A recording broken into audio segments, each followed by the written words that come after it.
Hello and welcome to another exciting episode of the Weekly Shonen Jump Breakdown for the week of November 27th. Had to stop and think about it again, but that's alright.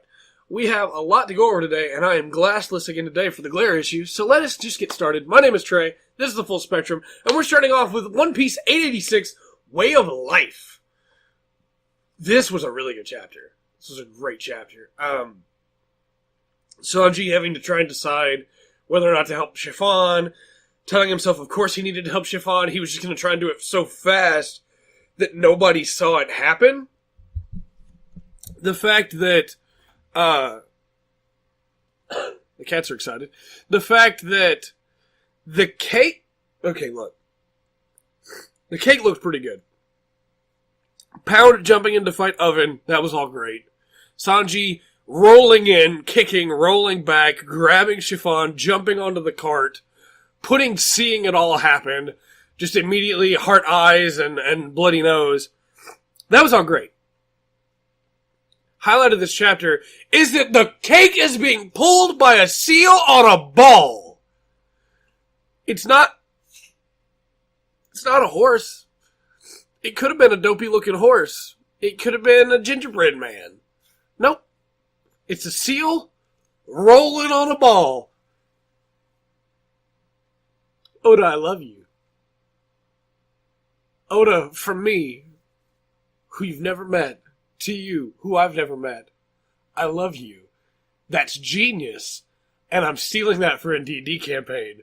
But that's genius. I loved it. As soon as I saw it, I was like, well, this is the highlight of the chapter. This chapter should have been called Cake Seals, because look at this thing.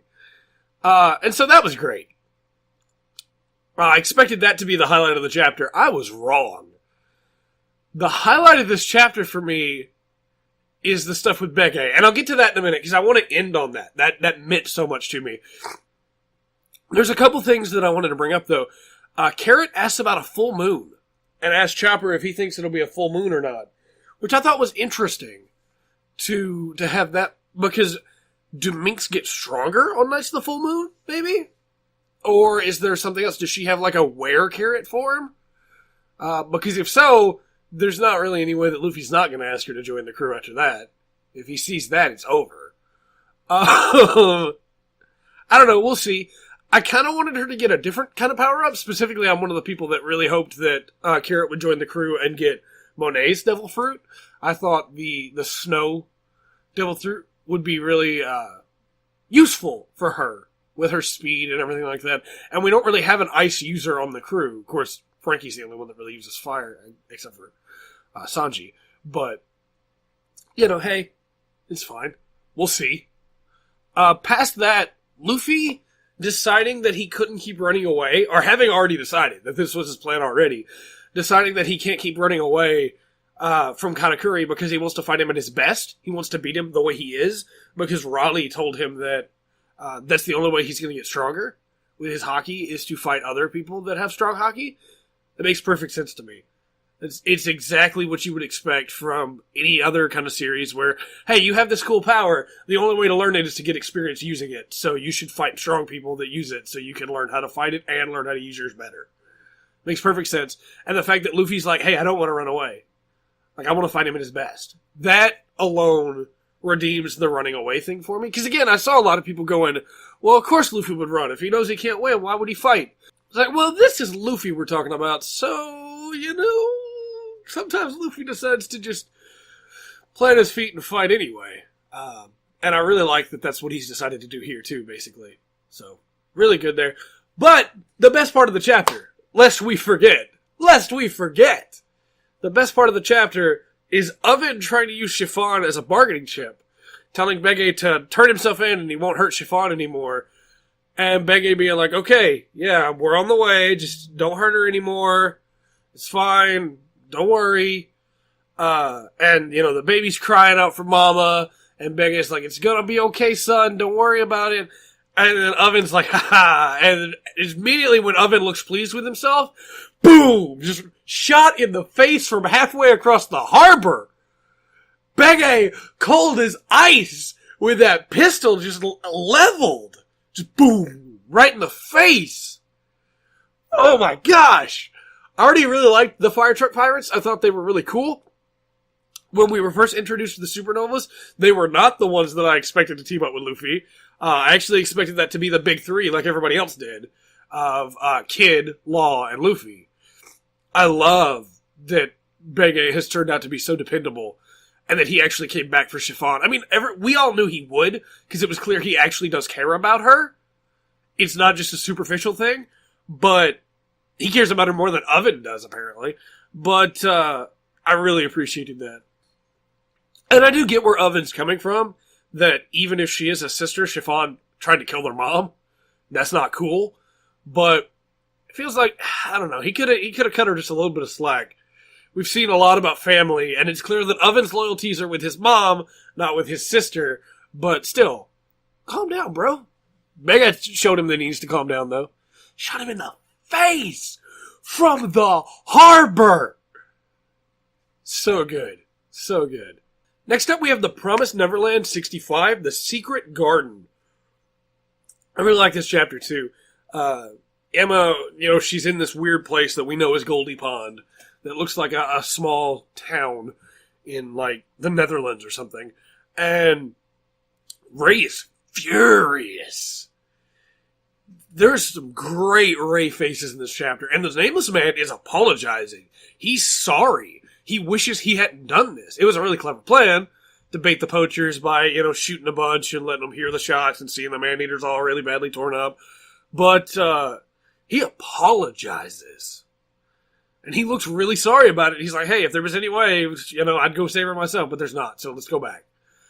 And Ray's like, no, there's no way. I won't be able to face Norman after I die. And I loved that so much, that for Ray, his driving force is still Norman, just like it is for Emma. And it's just, so good. And the Nameless Man honestly looks apologetic. He's not playing another trick here. He wishes now that he hadn't done what he did, because Emma was absolutely right. Then we also, of course, get to see Emma, and how she's run into another person there, who has written, use your pen, on her hand. And she finds that it's A08-63, Goldie Pond, the secret hunting ground of the man-eaters. I love this reveal so much, because it goes to show that these demons aren't just... They're not happy with the current state of things. There are a lot of them that they can eat these brains of these intelligent children. But then there are a bunch of them that totally are not, and want to hunt like they used to in the old days. And so they capture these kids. They're rich, so they can pay for it. They capture these kids, and they hunt them down. And normally, I'm sure that works out just fine. But now they got Emma here, and she's not going to go down without a fight. So, very excited to see what happens in the future of the series. Now that we know some more things about the demons. I love the look we got into with the man-eater's culture here, of the fact that these things are way more dangerous than just wild animals, because they do think, and they do have thought, and they have desires, which makes them infinitely more dangerous than they would be otherwise. So, looking forward to the next chapter. Next up, we have Food Wars 241, Warrior's Honor. Saito draws first, with his buttered seafood rice bowl. It looks amazing. It looks so good. He's put so much thought into it. The judges gush with the tsunami of flavor that hits them. And then Saito talks about how his blade isn't just sushi, but knowing how to best use the ingredients to support the sushi. He compares it to how the ingredients are all within the reach of his blade, which is, of course, a long-time tradition of samurai, which is that you're within my reach, and so you're mine. It was already too late for you. And so as long as Saito has all of the ingredients within his reach, he's won. I thought that was a really nice touch. We learned Saito's backstory. It's a pretty tragic story, but all the more tragic because of how common it is. And you say, well, the story of a 15-year-old becoming a wizard in the sushi world isn't that common. It's like, well, no, that part's not.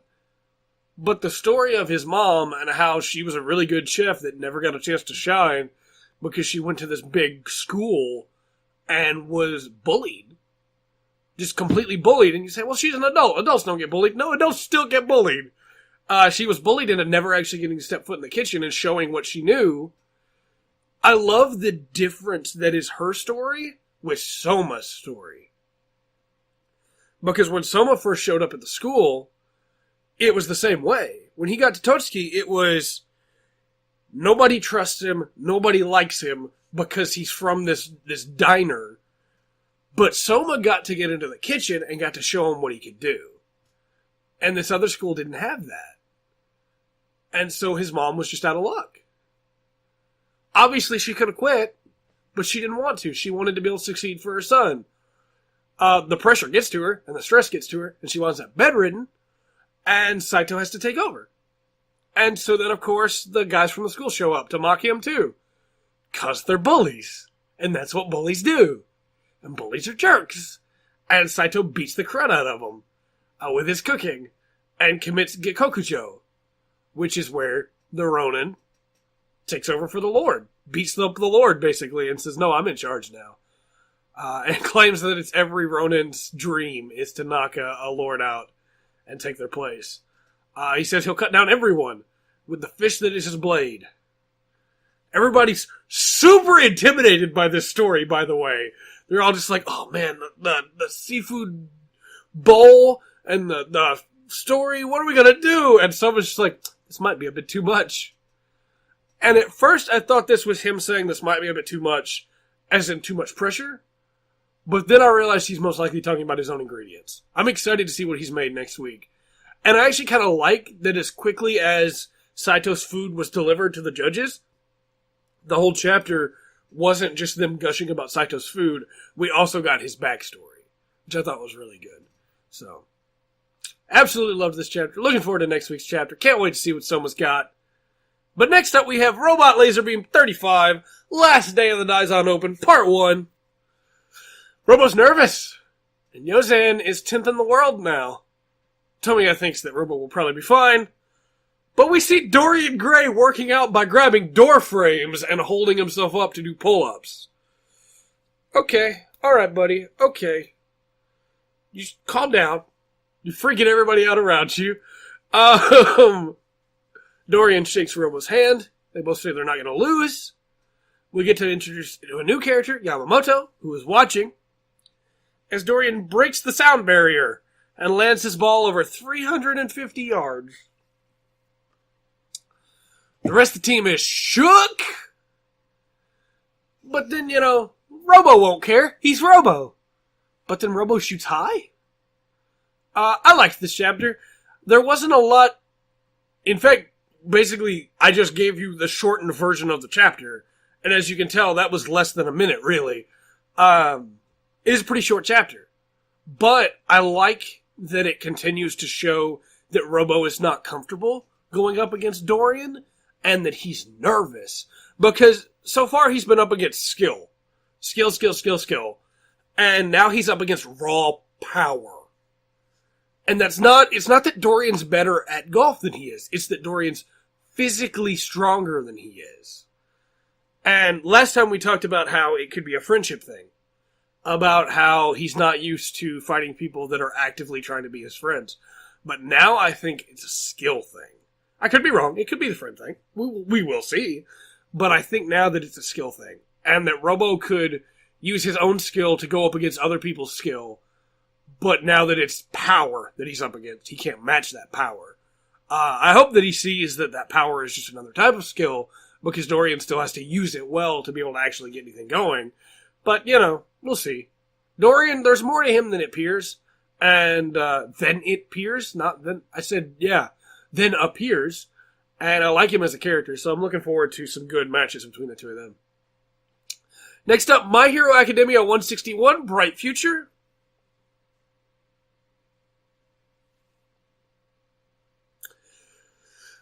Story time. While reading Jump, I was waiting for Patrick so we could record some Gundam Verses. And when he got in the Discord, all he heard was me crying.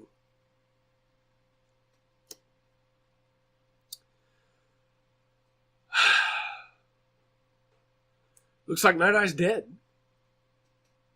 And man, did he go out like a boss. So we get the start of the chapter is us seeing all of the other characters that were hurt. We see that Deku's arms are more messed up than normal. Kirishima's a mummy. Sun Eater's hurt. Fat Gum's hungry. Rocklock is fine. Thank goodness. Rocklock got his family. Gotta be fine. And then Aizawa talks about how they can't rely on Aries' quirk, that it'd be too dangerous, which automatically covers a thing that I saw people talking about at the end of this chapter. Horikoshi tried to cut that off right at the start of the chapter, which I really appreciated. And then we see All Might, and Deku's trying to figure out why he's there, and it's because Night Eye is dying.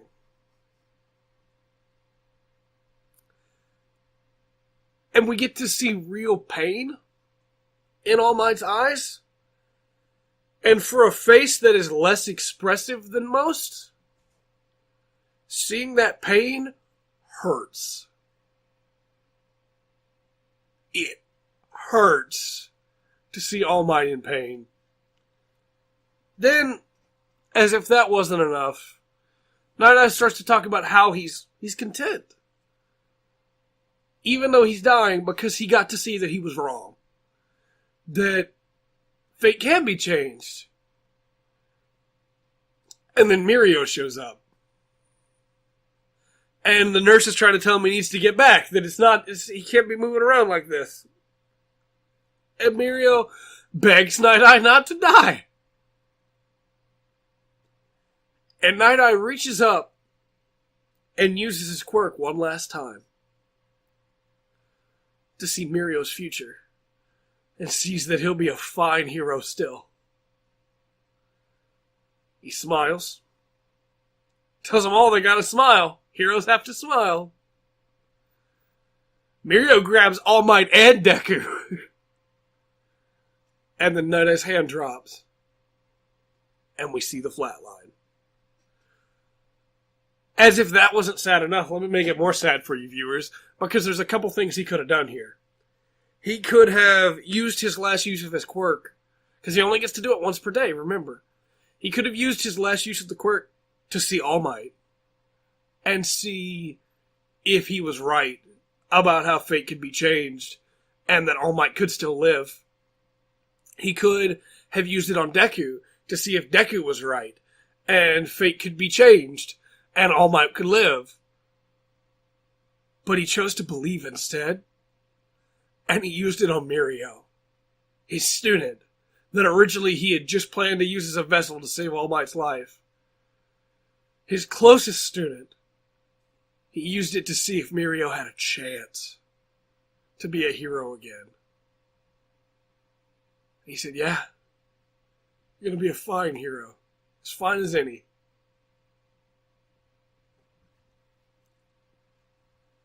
Night Eye was a great character. I love the progression he got over the course of this arc, and I honestly expected him to survive. I did, because Recovery Girl's around. I had convinced myself that unless someone was blown to pieces, they'd be fine, because Recovery Girl's around.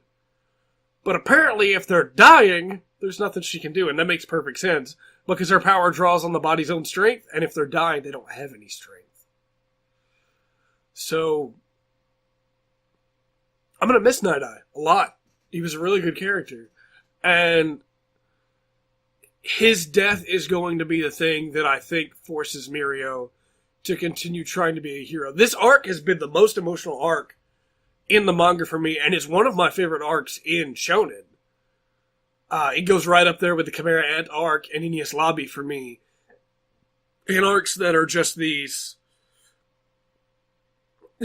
full arcs. They have the action. They have the character development. They have the extremely tragic, sad moments. And I love it. I love it so much. This has been a great arc. And I can't wait to see what Horikoshi comes up with next. And I absolutely can't wait for this scene to be animated, because I'm going to cry all over again. Promised myself I wouldn't cry in front of you guys. I got this. I'm good.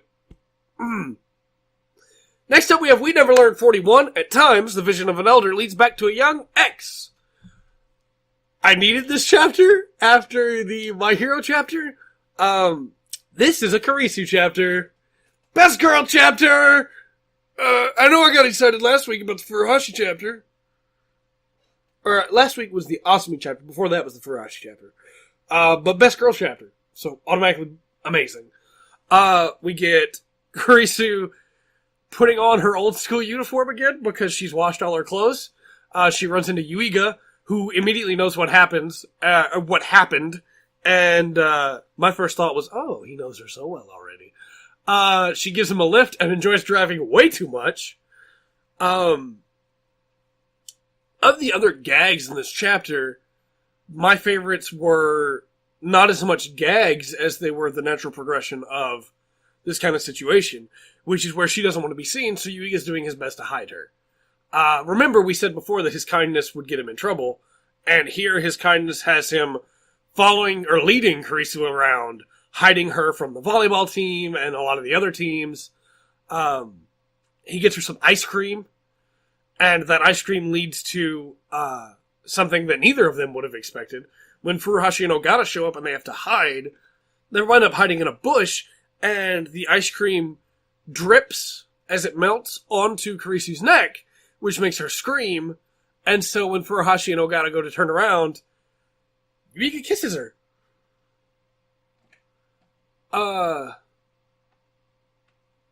Yeah, it's not clear, for clarification, it's not clear if he kissed her, because we never actually see the lips touch, or if they were just their heads pressed together. Most likely it's the second, that their heads were just pressed together, but it looked like they were kissing, and they both know what it looked like. And they both know how close they were to each other. It was actually a surprise to me, because I expected a situation where they would have to hide somehow. I didn't expect Yuiga to be that bold. And that's great. That says a lot for his character and how far he's come along with helping all these girls, and that he is, more bold about everything here. If he did kiss her, then, which it really looked like he did, but that again could have just been their faces pushed against each other, then that's a great step for his character too, because obviously, he hasn't instigated any of that. It's always him reacting. But I honestly don't think he kissed her, because if he had, we would have seen a panel of it for sure. And that seems a little too bold for Yuiga at this point. I also don't think Kurisu would have reacted the way she had if he had kissed her, but it's open to interpretation. Believe what you like. However, the real moment of this chapter for me isn't how close the two of them were. It's the moment where Kurisu realizes what it looked like, and has a moment where she thinks that might not have been a bad thing. Because that's the moment where she realizes that not only has Yuiga been dependable, not only has he been helpful, but that he's an alright guy, and if she was his age, she wouldn't mind dating him. And she's not particularly against the idea that it looked like they were dating. She seems pretty contemplative of that. And that's the moment in this chapter where, remember, we've talked before about progression. That's the progression you get in the Harem series, is a character slowly moving forward. And of course, we see the progression in how bold Yuiga is in this chapter. He grabs her hand and pulls her back at one point. He pretends to kiss her. Yuiga has gotten so much bolder over the course of the series. I love it. Can't wait to see more. And then, of course, Asumi's there at the end. And she smiles this wicked smile as she starts to tease Kurisu about cosplay. And that's great. I love that. Those jokes will come back, I'm sure. Next up, we have Black Clover 135, storming the Eye of the Midnight Sun's hideout. Classic Black Clover. We're moving. We're not staying clear. We're moving. We gotta keep the story rolling. It's time to go. I think that's actually one of the things I enjoy the most about Black Clover. A lot of times it gives way for a character development that could be there, or for some cool scenes of travel or anything like that, but boom, boom, boom, we're going, let's go, we're gone. We see Stone Model of the World, which is a really cool spell. Little OP, but I love it. That lets you see everything. If you're close enough to a place, lets you see everything about the place, the interior, where the strong magic knights are, all that stuff. That's great. That's really useful. Again, a little OP, but I love it. We see Zora trying to mess with Mereoleona about being a royal, and her telling him she didn't care about rank, just don't disappoint her. And Zora's like, oh, okay. We see stereotypical torturing bad guy, who is torturing this girl and saying that, would you like to know why I'm doing this to you? And she's like, why? And he says, because you were born in the Clover Kingdom. It's like, all right, dude, look, you just stepped out of like a 40s movie. You can stop now, sir. We like our characters now to have a bit more character to them than just, I'm a villain. He doesn't get to stick around long, though, because Luck kicks him in the face, bursts through a wall and kicks him in the face, as we have Mario Leona telling everybody, do their own thing. Go for it. Do what you gotta do. I trust you. Don't die. We also see Silva and Mario Leona both want vengeance for Fuego Leon, and they're both, like, charging forward down the hallway going for their vengeance, and I thought that was a really nice touch. Seeing both of them doing the exact same thing. That's pretty much the end of the chapter. It was a really short chapter, but I enjoyed it, and I'm looking forward to more, obviously, next week. I expect both of these captains to go down, because if they don't, then, what's going to happen? Who would there be asked to fight if they both go down? I also thought it was a nice touch that Kirsch was there working alongside Luck, who is a peasant, and that there's no complaints from him from that. Shows that he has grown a little bit. But, we got a lot of characters, and I'm betting that a lot of those characters don't wind up with a fight. We'll see. Next chapter is Dr. Stone 37, Science User Chrome. It's a really good chapter, by the way. Everything about Genro pushing his enemy off the cliff, and then immediately having to go use the bathroom because of all the different materials that he ate. Chrome standing up to Magma, and he has this moment where he realizes that if he wins, he gets to marry Ruri, and then realizes that's not what's important to him. What's important to him is getting that panacea to Ruri, and, he looks back and he sees her behind him, and she's looking out at him just hopeful, and then we see him just getting trashed. And, Ruri's calling out his name, but he's still losing, and he sees Suika's helmet, and he covers it with his body, and Suika's like, oh, Chrome's trying to protect my helmet. And that's not what's trying to happen at all. He puts his staff on it and holds it up to the sun to try and light Magma's clothes on fire. But we find out that, as Senku tells us, the concave lenses spread the light instead of taking it in. It's a valiant plan, but can it work? Now, what I expect to happen is that when he was bowed over it, Chrome switched the lenses. Because Senku did explain to him the difference between concave and convex. And Chrome is not a dumb guy. He's really smart. I expect that he switched the lens around so that now it's taking in light through the broken inside and shining it down to start the fire. And I expect this plan to work. I don't know if it'll beat Magma, but I expect him to light Magma on fire. The other cool thing that I noticed this chapter is that Gen Asagiri shows up again. He's only there for a little bit, for 2 panels, but he's there talking about Chrome as he watches him fight. So that's pretty cool. Hopefully he's got some news on Taiju and Yuzuriha. But we'll see. Either way, this was a really short chapter, but it had some great art. Every shot of Chrome after he started getting beaten up almost felt like an Ippo shot, where he's all bloody and he's like, I'm Science User Chrome! And he's got his teeth gritted. It's like, oh, it's so good! So, looking forward to next chapter for sure. I also really liked Genro Vision versus Reality, where Genro saw himself as this big, tough, strong guy, and all the ladies would be like, oh, and then all the guys would be like, yeah! And then in reality, all the guys are like, ah, and all the ladies are like, ah. That's great. I loved it. Absolutely loved it. Great chapter. And then finally for this week, we have Yu-Gi-Oh! Arc V28, The Enemy's Hideout. So, the more I see of Arc V, the more I realize that it's not meant to be taken seriously. And you may say, well, Trey, what makes you think that? Akiba has a grappling hook hidden in his scarf that he throws out to Isaac. It's like, I'll save you. And then Isaac snaps the line. A couple things here. I know this is manga. I know this is basically anime. Grappling hook hidden inside a scarf? Is that why the scarf is always so stiff around his back? Like an extra pair of hands or something? Also, what kind of line is it made out of that Isaac can just snap it with his bare hands? Regardless, he gets caught by their spaceship. Everything's fine. Akiba comes back and immediately is ready to go again. And somebody's like, one of the other characters, I can't remember their names, I'm sorry, I tried really hard and I can't remember their names, is like, what's going on? He's like, that can wait. And then they ask again later on, but where are we going? That can wait.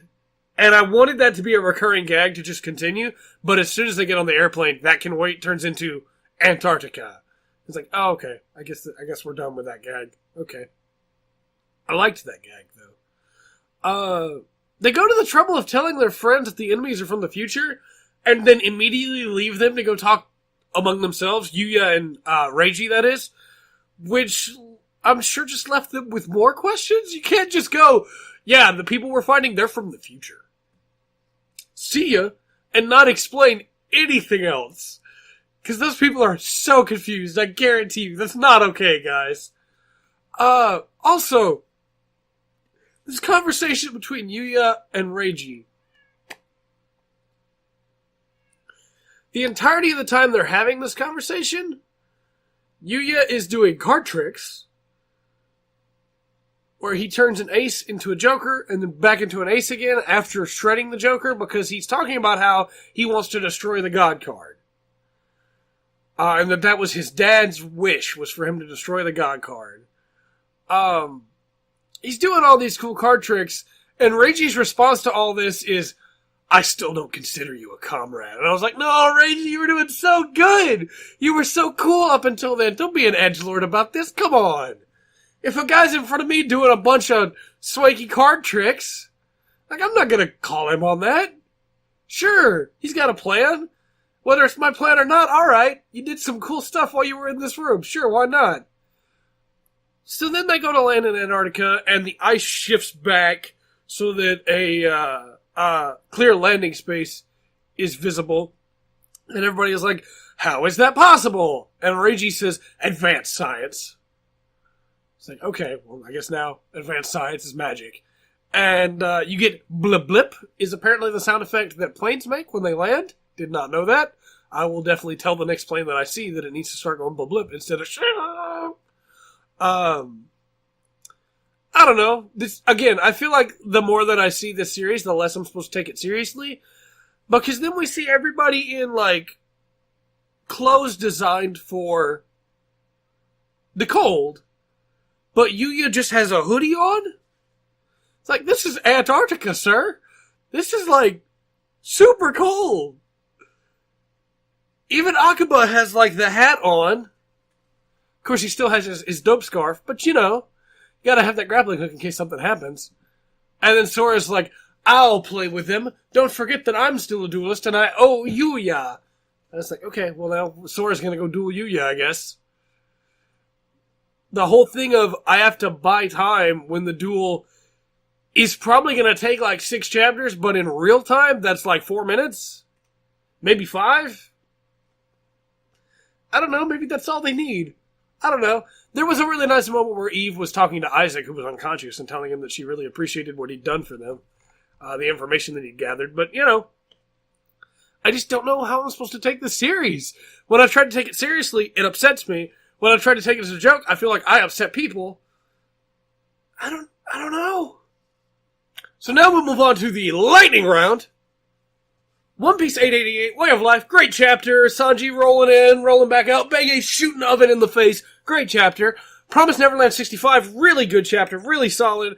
Nameless Man apologizing, Ray being angry, Emma getting ready. Man-Eater information, really good, loved it. Food Wars 241, Warriors of Honor, really good chapter. Loved the dichotomy of the backstory between Saito's mom and Soma. Really solid, very much appreciated that chapter. Robot Laserbeam 35, Last Day of the Daizon Open Part 1. Is a pretty good chapter. I felt like nothing really happened other than us getting to see Dorian working out. But, you know, Robo shot high. We'll find out why next chapter. My Hero Academia 161 Bright Future. Oh my gosh, amazing chapter. 2 thumbs up. 4 thumbs up if I had 2 more arms. Great chapter. One of the top 3 chapters of the arc. Absolutely. The only other 2 probably being, and this is controversial, I know, but Sun Eater taking out his opponents and Mirio losing his powers.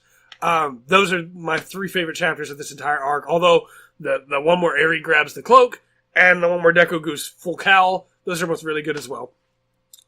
Amazing chapter. Nothing else really I can say other than what I said earlier, but read it. read it. It's good. We Never Learned 41, Kurisu chapter, 2 thumbs up. Lest we assume that any Kurisu chapter will get 2 thumbs up from me, I actually thought this had really good movement in characters' progression, showing where they'd come from and what had happened. I loved all the gags about Kurisu driving, being out of gas because she was so enamored by the idea of driving that she wasn't paying attention to how much gas she had. the trick that Yuiga pulls on the guard, telling him that Kurisu was part of the drama club, or she's the teacher for the drama club, and so she dressed up with everybody else. Really good chapter. Loved it. Black Clover 135, storming the Eye of the Midnight Sun's hideout. For a stone model of the world alone, I'm going to give it a thumbs up, because that's a really cool power. But past that, it was a really interesting chapter still. I enjoyed it. Not a lot happened, but I enjoyed it. Fuego Leon Revenge happened, started to happen, and I like Fuego Leon. But then we also had stereotypical villain guys, so yeah, just 1 thumb. Dr. Stone 37, great chapter. Really enjoyed the stuff with Chrome, with him all beaten up and everything like that, trying to fight for Ruri. It fits his character really well. Really appreciated that. Yu-Gi-Oh! Arc V 28, The Enemy's Hideout. Yeah, I enjoyed this chapter. It was weird. It was a lot of things didn't make sense. A lot of questionable decisions and characters whose hairstyles I'd forgotten, who were way crazier than I remembered. One guy who has the Yu-Gi-Oh! Hair doing this on his head and then has regular anime hair curling over top of it. Sure, why not? The grappling hook scarf was crazy and out of this world and probably shouldn't have happened, but I really liked it. I thought it was stupid and I loved it.